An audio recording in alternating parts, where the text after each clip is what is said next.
Okay, now let's start the class. पिछली class में हमने सेक्शन 50C देखा था, इफ यू रिमेम्बर।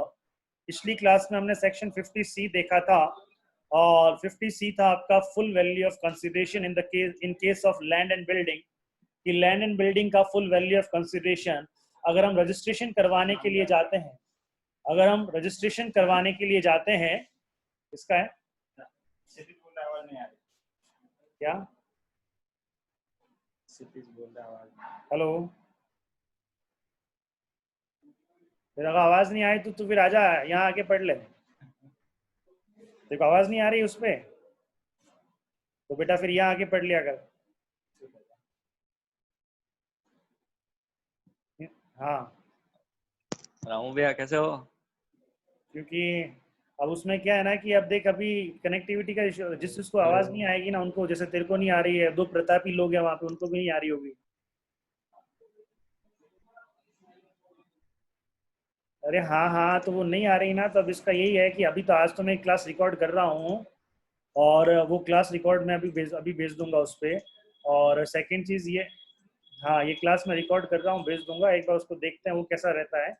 और बाय द वे अभी क्या है ना कि डेली बेसिस पे मैं अभी इसके जूम पे क्लास लूंगा, तो क्लास रिकॉर्ड भी होगी और जूम पे क्लास भी होगी। तो अगर तुमको समस्या है तो तुम यहाँ आके पढ़ सकते हो, और भी बच्चे आ रहे हैं तो तुम यहाँ आके पढ़ सकते हो, ठीक है ना। तो अभी जो है उसको, क्योंकि अभी रिकॉर्डिंग हो नहीं पा रही है, रिकॉर्डिंग वाला सॉफ्टवेयर मेरा कौन कौन? हाँ ये रिकॉर्ड हो रही है, सारी बातें भी रिकॉर्ड हो रही है अपनी जो भी बातें हैं, ठीक है। ओके, पहले तो लेकिन तू इसका मतलब ये नहीं है कि तू बाहर निकल जाए। हाँ तो आवाज नहीं आया तो स्क्रीन देख, तू बैठा रहीं पे, अगर तू अगर बाहर चला गया तो मैं तो रिकॉर्डिंग नहीं भेजूंगा, ध्यान रखना। हाँ हाँ जी, क्षितिज बाबू का कॉल कि उनका आवाज नहीं आ रही। चलिए, एक दो और लोगों का मेरे पास मैसेज आया कि उनका आवाज नहीं आ रही है। अरियंत बाबू कनेक्ट नहीं हो पा रहे हैं, तो उनके लिए हम क्लास रिकॉर्ड कर रहे हैं। बाकी सब आप क्लास को एंजॉय कीजिएगा, लाइव क्लास आपके सामने जूम के साथ। चलिए, क्वेश्चन नंबर हमने, सॉरी इससे पहले हमने सेक्शन 50C किया था, उसका मैं ब्रीफ दे दूं आपको। सेक्शन 50C अप्लाई होता था लैंड एंड बिल्डिंग के केस में। जब लैंड एंड बिल्डिंग को हम सेल करते हैं और हमारा sale consideration stamp duty value से कम होता है, तो ऐसी कंडीशन में हम sale consideration income tax purpose से स्टाम्प ड्यूटी वैल्यू को लेते हैं। लेकिन वह लेने के लिए आपके पास में स्टाम्प ड्यूटी वैल्यू ज्यादा होना चाहिए। कितना ज्यादा होना चाहिए? वह आपका एक्चुअल सेल कंसिडरेशन से 105% से ज्यादा होना चाहिए। ये आपको समझ में आया होगा। तो इसका मतलब क्या हुआ था कि एक्चुअल सेल कंसिडरेशन जो भी था, जो भी हमारा एक्चुअल सेल कंसिडरेशन था, उस एक्चुअल सेल कंसिडरेशन को हमें उस एक्चुअल सेल कंसिडरेशन में हमें क्या करना पड़ता था? उस एक्चुअल सेल कंसिडरेशन में हम 5% पहले ऐड कर दें। क्या हो गया चारू, तू क्या कह रही है? चारू चारू कहाँ गई रही है कि नहीं है?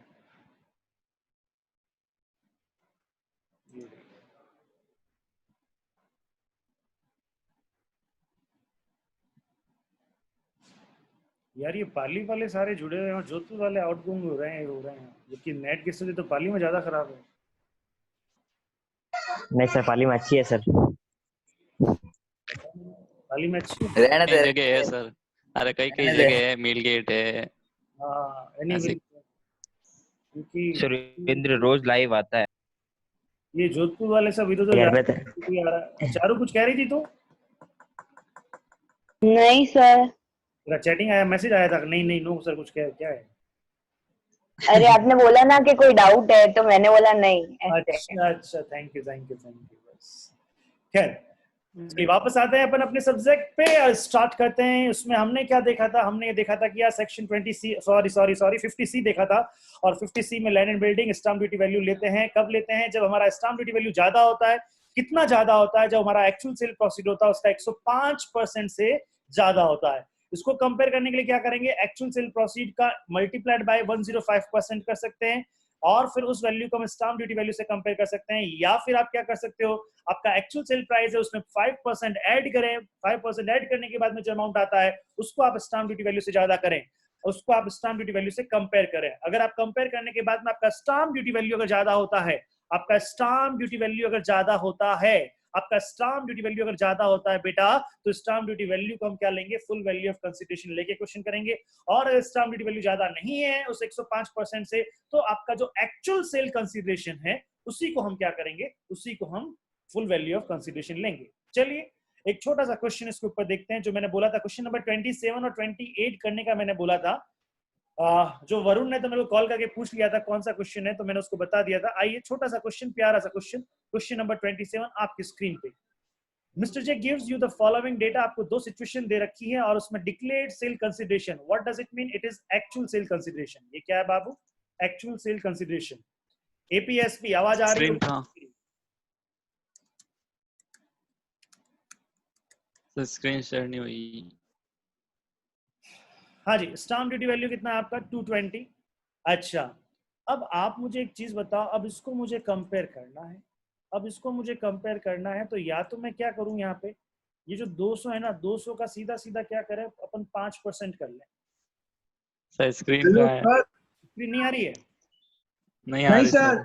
और मैं तो ये मान के चल रहा हूँ स्क्रीन आ रही है। रुको रुको रुको, भाविशा का लोगो आ रहा है।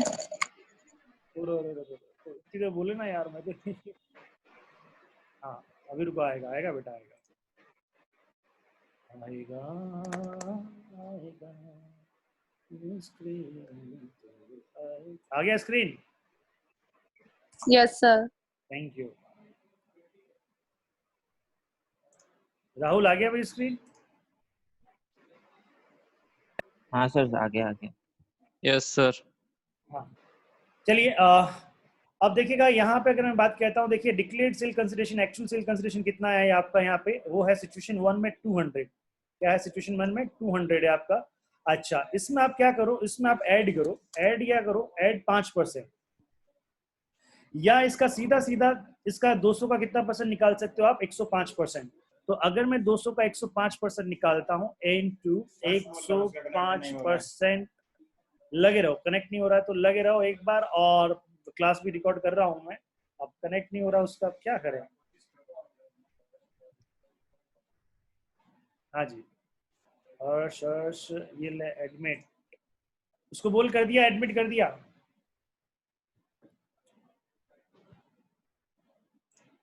हाँ जी, सो अब आप मुझे बताइए यहाँ पे इसका, इस 200 का 105% मैंने किया, कितना आया, 210 आया। कितना आया बेटा, 210 आया। इस 210 को, ये 210 क्या है एक्चुअली, 105% है। ये 210 क्या है, 105% है। 105% of cell proceed, 105% of cell proceed है ये। तो अब इसको आप कंपेयर करो, इसको आप किससे कंपेयर करो, इसको आप स्टाम्प ड्यूटी वैल्यू से कंपेयर करो। क्या आपकी स्टाम्प ड्यूटी वैल्यू ज्यादा है क्या? यस ज्यादा है। स्टाम्प ड्यूटी वैल्यू क्या है यहाँ पे, 220 है। तो ऐसी कंडीशन में एक्चुअल सेल कंसीडर, ऐसी कंडीशन में फुल वैल्यू ऑफ कंसिडरेशन, ऐसी कंडीशन में फुल वैल्यू ऑफ कंसिडरेशन वो कितना बन जाएगा हमारा, 220 बन जाएगा। वो कितना हो जाएगा, 220 हो जाएगा। और 220 से ही हम कैपिटल गेन कैलकुलेट करेंगे। समझ में आया जी आपको ये पॉइंट? अच्छा जी, मेरे हिसाब से आपको समझ में आ गया होगा। करने का दूसरा तरीका, करने का दूसरा तरीका क्या है, आप ये 220 देखो 200 का कितना परसेंट है, 220 देखो 200 का कितना परसेंट है, वो कैसा आएगा आपका, 220 डिवाइडेड बाय 200 मल्टीप्लाइड बाय 100, तो ये आपका आ जाएगा 110%। कितना आ जाएगा, 110%। क्या यह 105% से ऊपर है क्या? यस, ये 105% से ऊपर है, 105% से ऊपर है। तो 105% से ऊपर है, तो ऐसी कंडीशन में क्या होगा, फुल वैल्यू ऑफ कंसिडरेशन कितना लेंगे, 220 फुल वैल्यू ऑफ कंसिडरेशन लेंगे। तो सिचुएशन 1 में, सिचुएशन 1 के अंदर कैपिटल गेन का जो भी कैलकुलेशन होगा, वह कैपिटल गेन का कैलकुलेशन होगा 220 की वैल्यू लेके, 220 की वैल्यू लेके। Hope you understood. जो जो कनेक्ट हैं, जो जो देख पा रहे हैं, सुन पा रहे हैं, उनको ये समझ में आया कि नहीं आया? हर्ष आ गया बाबू? Yes sir. हाँ सर, आ गया आ गया आ गया। बढ़िया बढ़िया बढ़िया, बस बोल रहे हो आ गया आ गया आ गया। मेरा भी जी होता हो रहा रहे, यहाँ पे बोल रहा हूँ, समझ में आ रही है। अरे मोहित बोल यार। सर आ गया। अरे हाँ आ रही है सर। बोला ना यार, जी हो रहा हो गया मेरा। ले आजा, आगे चलते हैं। चलिए सिचुएशन नंबर 2 में देखें बेटा। सिचुएशन नंबर 2 में आपका डिक्लेयर सेल प्राइस आपका 200 और आपका स्टाम्प ड्यूटी वैल्यू कितना है आपका 28। जरा इसका 105% करें तो 105% तो यही आता है। अगर मैं 105% करता हूं 200 का तो 105% कितना आता है 210। इस 210 को मैं कंपेयर करता हूं, इस 210 को मैं किससे कंपेयर करता हूं 208 से कंपेयर करता हूं। क्या 208 ज्यादा है क्या? क्या स्टाम्प ड्यूटी वैल्यू ज्यादा है क्या? नहीं, स्टाम्प ड्यूटी वैल्यू ज्यादा नहीं है, स्टाम्प ड्यूटी वैल्यू ज्यादा नहीं है। तो ऐसी कंडीशन में मेरा फुल वैल्यू ऑफ कंसीडरेशन क्या माना जाएगा? मेरा full value of consideration actual sale consideration ही माना जाएगा, डिक्लेयर्ड सेल कंसीडरेशन ही माना जाएगा। तो सिचुएशन 2 में मैं जो कैपिटल गेन कैलकुलेट करूंगा, सिचुएशन 2 में जो कैपिटल गेन में कैलकुलेट करूंगा वह कैपिटल गेन में 200 रुपए से कैलकुलेट करूंगा। दूसरा तरीका, ये 208 इस 200 का कितना परसेंट है? ये 208 200 का कितना परसेंट है? 104% है। कितना परसेंट है? 104% है। तो क्या ये 104% क्या ये 105 से एक्सीड करता है क्या? नहीं साहब, ये तो क्या 104 ही है। तो ऐसी कंडीशन में क्या हो जाएगा बाबू? ऐसी कंडीशन में हो जाएगा आपका जो डिक्लेयर्ड सेल कंसीडरेशन है, जो एक्चुअल सेल कंसीडरेशन है, वो ही फुल वैल्यू ऑफ कंसीडरेशन होगा और 200 से ही कैलकुलेशंस की जाएगी। यही इस क्वेश्चन में पूछा गया था।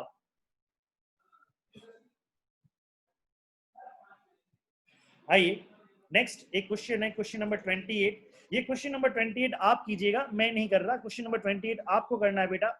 ये क्वेश्चन नंबर 28 आपको करना है। मैं आज का नेक्स्ट सेक्शन लेता हूं, मैं आज आपका नेक्स्ट सेक्शन लेता हूं। अच्छा चलिए साहब नेक्स्ट सेक्शन लेते हैं, इसको भी लेते हैं, इसको भी लेते हैं। ओके नेक्स्ट सेक्शन सभी लोग नोट करेंगे, साथ साथ में नोट करते जाएंगे, सेक्शन नोट करते जाएंगे। मैं शॉर्ट में जो बोलूंगा वो भी नोट करते जाएंगे। प्लीज आपके शॉर्ट नोट साथ साथ बनते जाएंगे। मैं जो हाँ जी, हमने सेक्शन 50C तक कर लिया था। 50, 50A, 50B, 50C ये हमने कर लिए थे। 50 नाउ हम सेक्शन कर रहे हैं 50D। हम कौन सा सेक्शन कर रहे हैं? 50D, full value of consideration where consideration is not ascertainable. लिखिए साहब, full value of consideration FVC where consideration is not ascertainable, जहां पे कंसिडरेशन हम पता ही नहीं लगा सकते।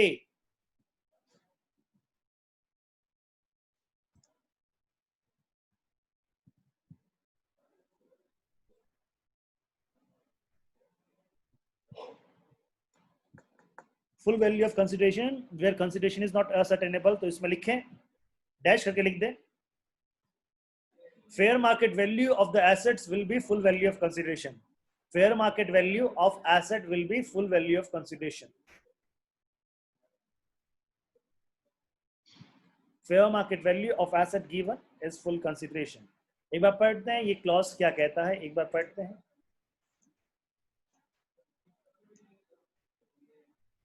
If consideration received or accruing as a result of the transfer of a capital asset by an assessee is not ascertainable or can't be determined, then for the purpose of computing income chargeable to tax as capital gain, the fair market value of said assets on the date of transfer shall be deemed to be the full value of consideration received or accruing as a result such transfer.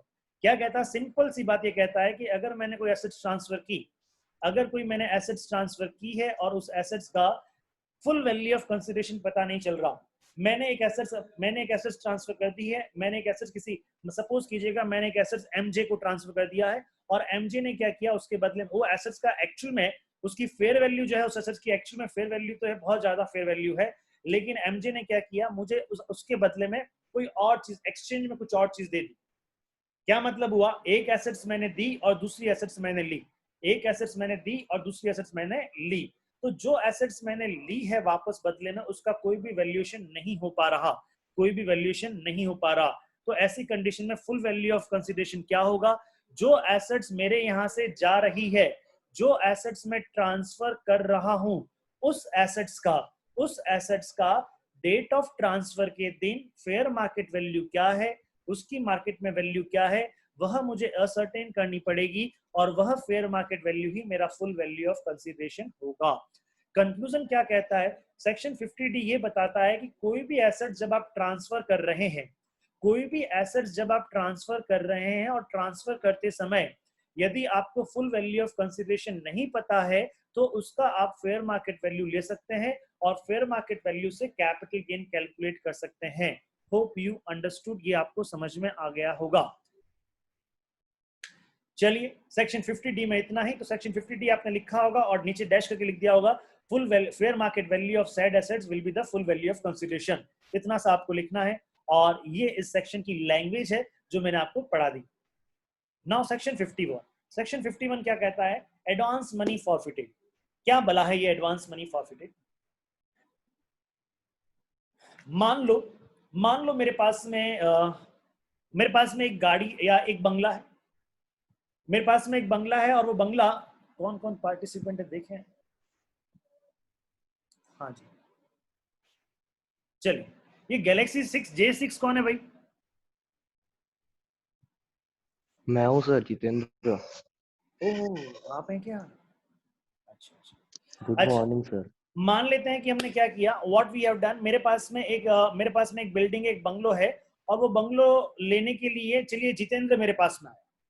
Jitendra ने कहा है कि sir ये bungalow आप मुझे दे दीजिएगा। मैंने कहा ओके फाइन।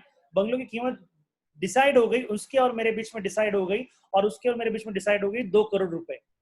2 करोड़ में जितेंद्र सोनी मुझसे बंगला लेगा। 2 करोड़ में जितेंद्र सोनी मुझसे बंगला लेगा और मैं उसको अपना बंगला ट्रांसफर कर दूंगा 2 करोड़ रुपए में। ये हमारे बीच में एग्रीमेंट हो गया। अच्छा, मुझे एक चीज बताइए, ये क्या एग्रीमेंट, जिस दिन एग्रीमेंट होता है इंस्टेंटली क्या हम ये अपनी लैंड एंड बिल्डिंग ट्रांसफर कर देते हैं क्या? नहीं साहब, ऐसा नहीं होता। कुछ एडवांस मनी ले ली जाती है, तो और उसके बाद में कुछ टाइम पीरियड दिया जाता है। टाइम पीरियड के बाद में आपका पेमेंट आता है, और पेमेंट आने के बाद में ही ये रजिस्ट्रेशन का प्रोसेस शुरू होता है और रजिस्ट्री करवाई जाती है। तो चलिए, मैं मान लेता हूं कि जितेंद्र और मेरे बीच में, स्क्रीन सबको दिख रहा होगा, मैं यहाँ पे एक डेट लिख रहा हूं, 1 जनवरी 2018। 1 जनवरी 2018 को एक एग्रीमेंट हुआ और एग्रीमेंट टू सेल हुआ और इसके बदले में, और कितने में हुआ भैया एग्रीमेंट टू सेल? ये 2 करोड़ में हुआ। कितने में हुआ? 2 करोड़ में हुआ। और इसके एवज में मेरे को एडवांस, मैंने कहा कुछ एडवांस तो दे दे यार। इसने कहा सर एडवांस क्या, आप जबान पे विश्वास रखिए ना। मैंने कहा नहीं बेटा, कुछ तो एडवांस दे। तो इसने मेरे को एडवांस मनी दे दिया। एडवांस मनी इसने मेरे को दिया, और वो जो एडवांस मनी दिया, उसने एडवांस मनी मान लेते हैं इसने मेरे को दे दिया 5 लाख रुपीस, और बोला कि with in next 3 month with in next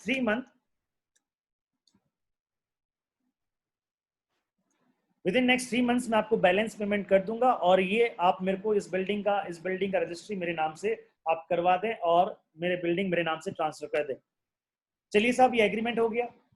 अब वो जाने लगा, तो मैंने जाते जाते उसको रोका, हे जीतू रुक भैया, अगर 3 महीने बाद में, आपको 3 महीने का टाइम है, अगर आपने 3 महीने के बाद में, अगर आपने 3 महीने तक, मैं आपका वेट करूंगा, 3 महीने तक आपका इंतजार रहेगा, लेकिन 3 महीने के अंदर अंदर यदि आप पेमेंट लेके नहीं आए, 3 महीने के अंदर अंदर पेमेंट लेके नहीं आए, तो आपका और मेरे बीच में ये जो सेल का एग्रीमेंट है, ये कैंसिल हो जाएगा।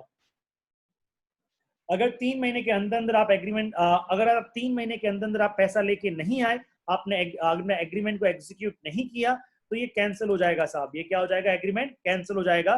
प्लस ये जो 5 लाख रुपया आपने मेरे को दिया, that I will not refund back to you. Will not refund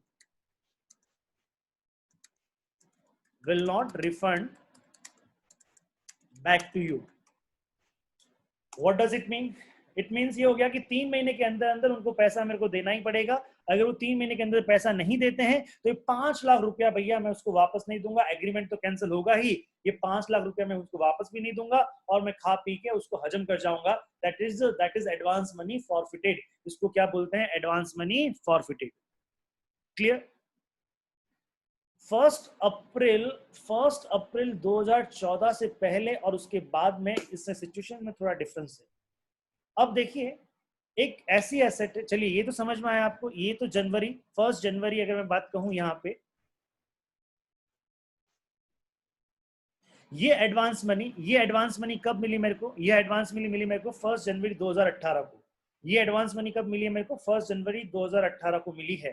तो अब मुझे बताइए, ये एडवांस मनी 1 जनवरी 2018 को मिली। अब मैं ये मान लेता हूं 3 महीने निकल गए, 3 महीने निकल गए और जीतू ने मेरे को कॉल कर दिया, सर मैं ये एग्रीमेंट एग्जीक्यूट नहीं कर पाऊंगा, आप ये 5 लाख रुपए फॉरफिटेड कीजिए, मुझे ये 5 लाख रुपए नहीं चाहिए, लेकिन मैं इस एग्रीमेंट से भी आजाद होना चाहता हूं, मैं इस एग्रीमेंट के बंधन में नहीं बंधा रहना चाहता, मुझे आजाद कीजिए और उस आजादी की कॉस्ट है ये 5 लाख रुपए, आप अपने पास में रखिए। यानी 3 महीने के अंदर अंदर वो एग्रीमेंट एग्जीक्यूट नहीं हुआ। अब क्या होगा, ये जो 5 लाख रुपए आए, ये जो 5 लाख रुपए आए, क्या ये 5 लाख मैं उसको वापस दूंगा क्या? नहीं, ये 5 लाख मैं उसको वापस नहीं दूंगा। यह है एडवांस मनी फॉरफिटेड, यह है एडवांस मनी फॉरफिटेड। यह मेरी एक तरह से क्या हो गई, इनकम हो गई, यह मेरी क्या हो गई, एक तरह से इनकम हो गई। तो यह 5 लाख एक तरह से इनकम मानी जाएगी, यह 5 लाख एक तरह से इनकम मानी जाएगी। और यह इनकम कौन से सोर्स में आएगी? इनकम के 5 सोर्स है आपके, income from salary, income from house property, capital gain, business profession vocation, other sources. तो ये 4 हेड में तो है नहीं, तो ये किसकी इनकम मानी जाएगी? इनकम फ्रॉम अदर सोर्सेज की, इनकम फ्रॉम अदर सोर्सेज की हेड में इसमें टैक्स लगाया जाएगा। और कौन से प्रीवियस ईयर का माना जाएगा? तो अगर मैं बात कहता हूं ये होगा प्रीवियस ईयर।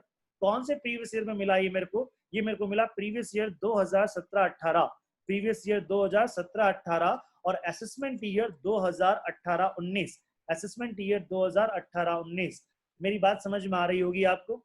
तो अगर आपने एडवांस मनी को फॉरफिटेड किया, एडवांस मनी फॉरफिटेड आफ्टर 31 मार्च 2014, आफ्टर 31 मार्च 2014, अगर आफ्टर 31 मार्च 2014 के बाद का ऐसा कोई केस है, तो वह advance money in the year of receipt आपकी इनकम मानी जाती है। और वह इनकम कौन से सोर्स की होगी? इनकम फ्रॉम अदर सोर्स की होगी, इनकम फ्रॉम अदर सोर्स की होगी। और अदर सोर्स में ये 5 लाख रुपए एज ए टैक्सेबल इनकम माने जाएंगे। आइए इसकी हम एक बार इसका हम लैंग्वेज पढ़ लेते हैं।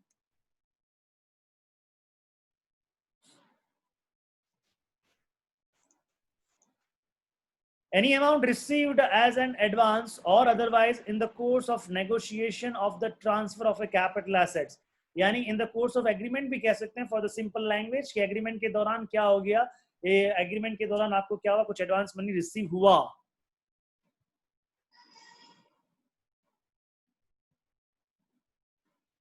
Such sum is forfeited, such sum क्या हो गया, forfeited हो गया। और the negotiation do not result in transfer, यानी assets transfer नहीं हुआ, assets transfer नहीं हुआ। मेरी बात समझ में आया? आपको कुछ एडवांस मिला, एडवांस फॉरफिटेड हो गया और एसेट्स भी ट्रांसफर नहीं हुआ, तब क्या होगा? Then such advance shall be regarded as income, shall be regarded as income from, this is income from other sources। ये किस में माना जाएगा? income from other sources में माना जाएगा।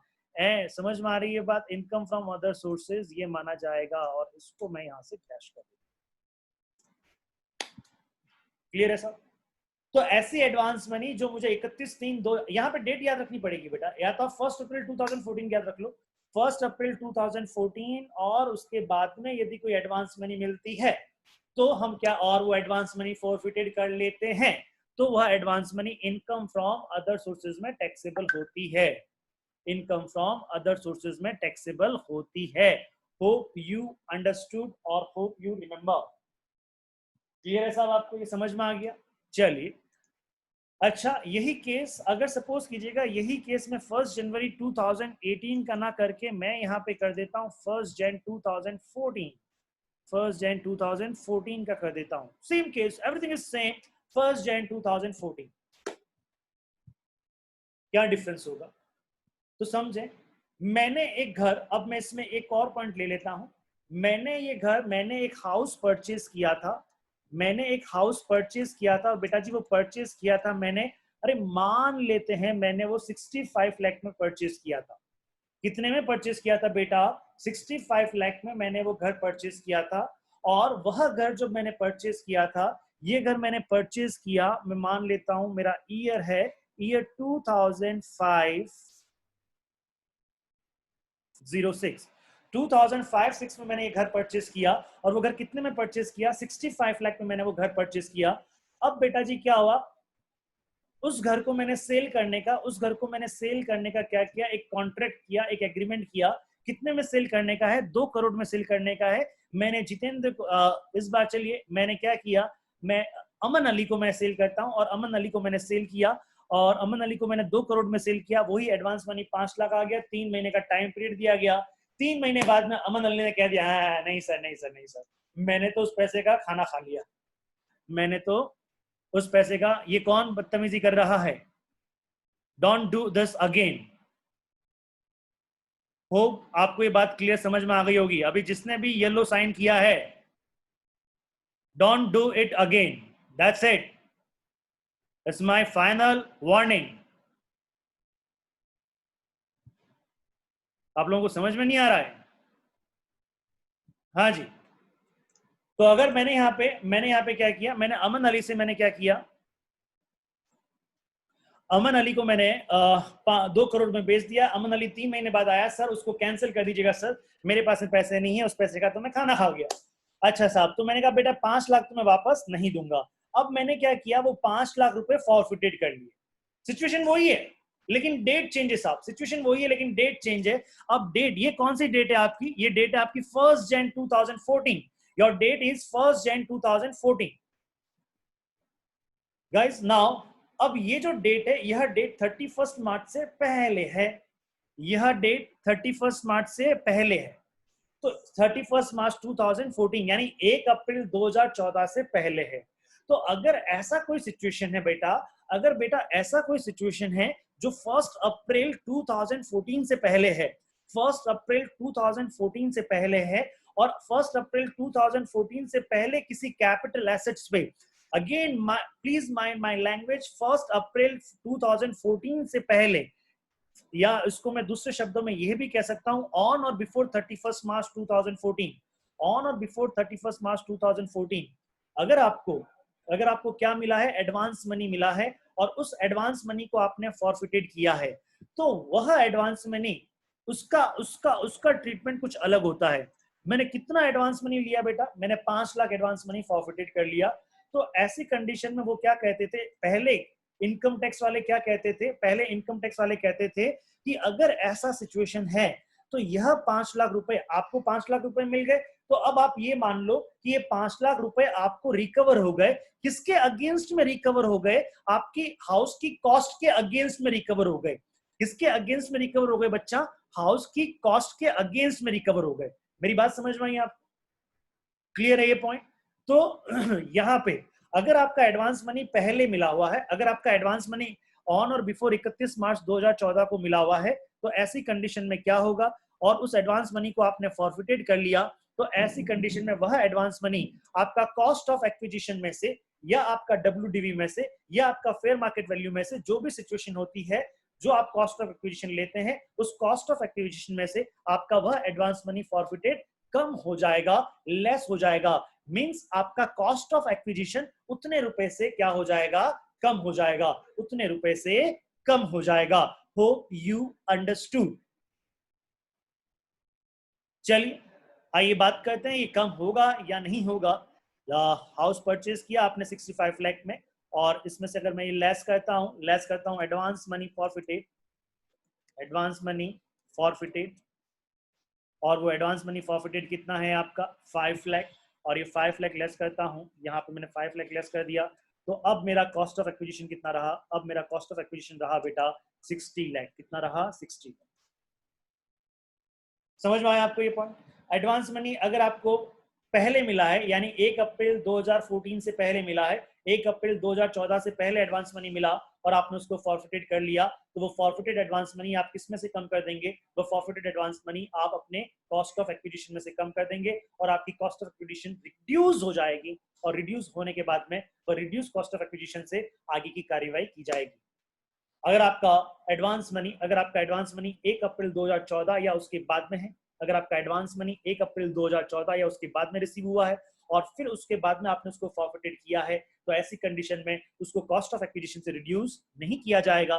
जिस ईयर में मिला है उस ईयर की इनकम मान लिया जाएगा, और इनकम को टैक्सेबल कर दिया जाएगा। क्लियर? कौन से हेड में? इनकम फ्रॉम अदर सोर्सेज के हेड में।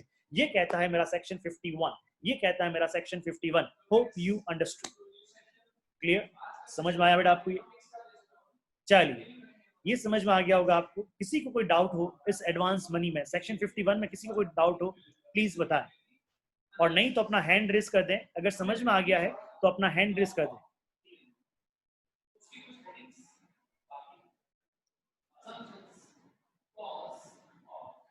सर ईयर ऑफ रिसिप्ट कौन सा होगा? कौन सा? ईयर ऑफ रिसिप्ट जिस ईयर में जिस साल में सर फॉरफिट कर रहे हैं उस साल का उस साल में टैक्सेबल करेंगे, या जिस साल में पहले उसने दिया था या जब मिला था? नहीं, जब मिला था तब। और क्या कह जब रहे मिला था हो? तब एक्चुअली अपन उसको टैक्सेबल कब करते हैं? आपने अभी कहा ना in the year of receipt. हाँ, तो ईयर ऑफ रिसिप्ट कौन सा होगा? जिस साल मिला अमाउंट उस साल, या जिस साल फॉरफिट किया उस साल? जिस साल मिला उस साल।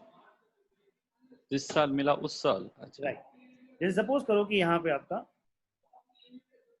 Hello, yes sir. जैसे सपोज मैं मानता हूँ कि आपको मार्च 2014 में, या मैं कह देता हूँ मार्च 2015 में आपको एडवांस मिला। ठीक है। ठीक है,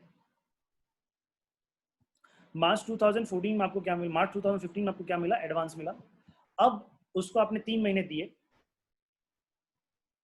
हेलो, जी जी सर।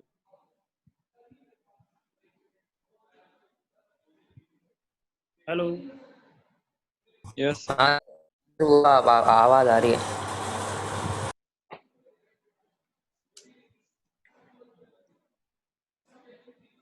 हाँ, तो मार्च में हम बात कर रहे थे। मार्च 2015 में हमने क्या दिया? उसने किसी ने हमको एडवांस दिया, और मार्च 2015 में एडवांस दिया, और 3 महीने बाद में हमने कहा कि 3 महीने के बाद में आप क्या करना, 3 महीने के बाद में आप पेमेंट, बाकी का पेमेंट दे देना। और 3 महीने के बाद में क्या हुआ कि वो फॉरफिटेड कर लिया गया। तो ऐसी कंडीशन में क्या हो गया? अरे फिर टाइम रनिंग आउट। तो ऐसी कंडीशन में क्या करेंगे? जिस ईयर में जो receipt, in the year of receipt जो होगा, उसको हम क्या कर देंगे? टैक्सेबल कर देंगे। ओके। क्वेश्चन लेते हैं, फिर उसको और डिस्कस कर लेंगे हम लोग। चलिए, क्वेश्चन ले लें साहब एक इस पे।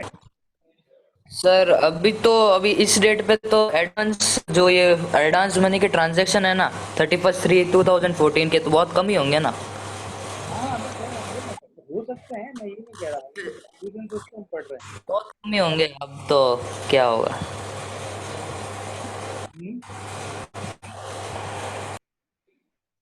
हेलो।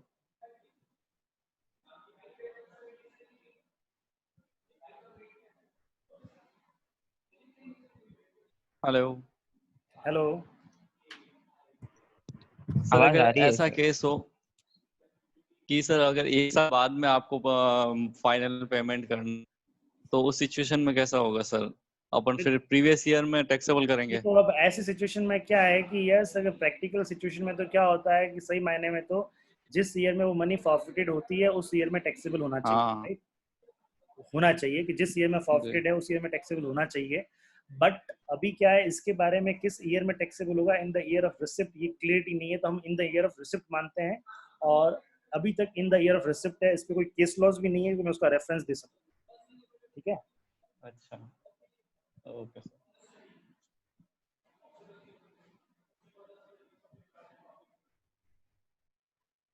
हेलो, ओह ये 2 मिनट रहा है।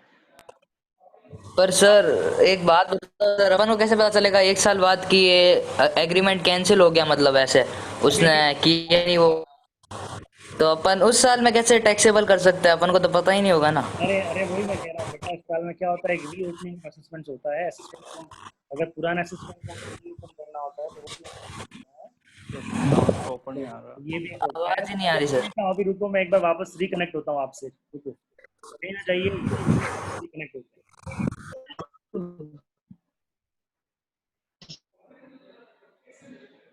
क्या हुआ सर? हाँ बोलो ना सर।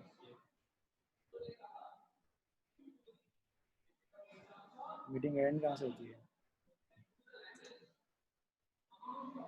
सर आप टाइम पीरियड रिमूव कर दिया करो। 40